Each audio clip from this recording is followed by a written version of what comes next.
Have you ever stopped to think how a war happening thousands of kilometers away could actually make the stuff you buy every day more expensive?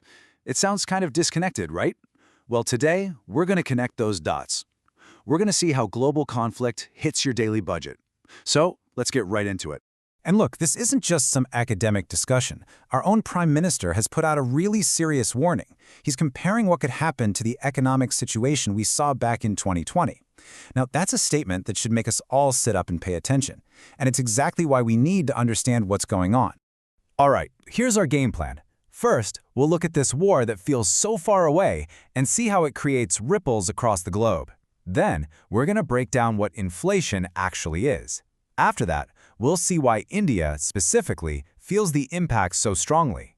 And finally, we'll check out what the government can do, both the quick fixes and the big long-term solutions. Okay, first things first. How does a war in one region start a chain reaction that affects the entire planet? Well, it all kicks off in one very important place. This right here is the Strait of Hormuz. You should think of it like a giant highway for ships, but for oil.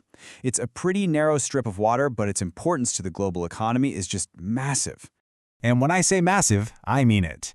Get this, about 20%, that's 1/5 of the entire world's oil supply, passes through this one little choke point. So you can see why any trouble in the Strait of Hormuz is never just a local issue. It's instantly a global crisis.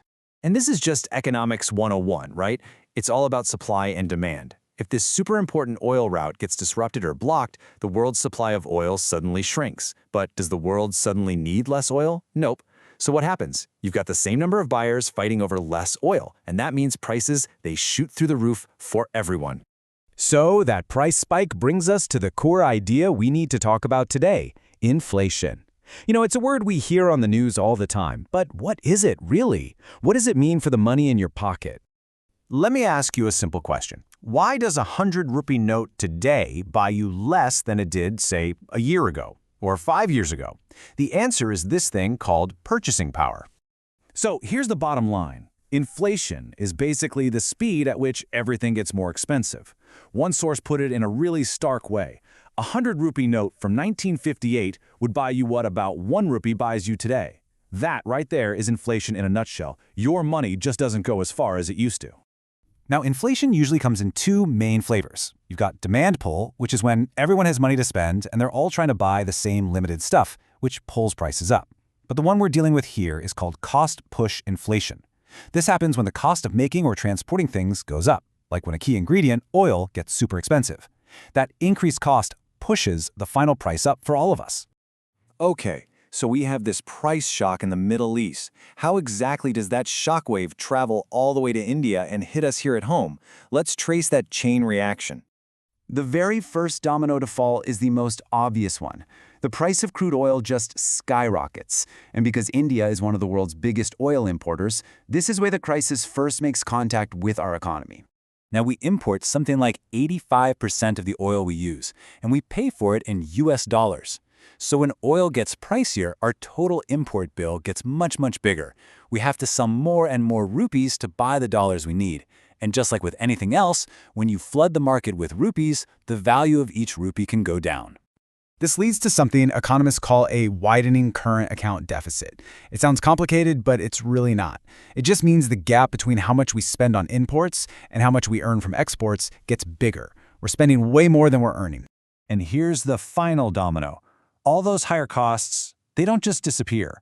The expensive fuel makes it more expensive to transport everything, from vegetables to electronics. So prices for almost everything go up. We have literally imported inflation from a global crisis right into our own markets. But believe me, the damage doesn't stop with fuel prices. A conflict like this also messes with the supply of fertilizers, which means food prices can go up too.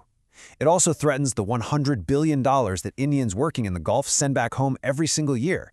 And maybe most importantly, it's a direct threat to the safety of more than 9 million Indians who actually live and work in that region.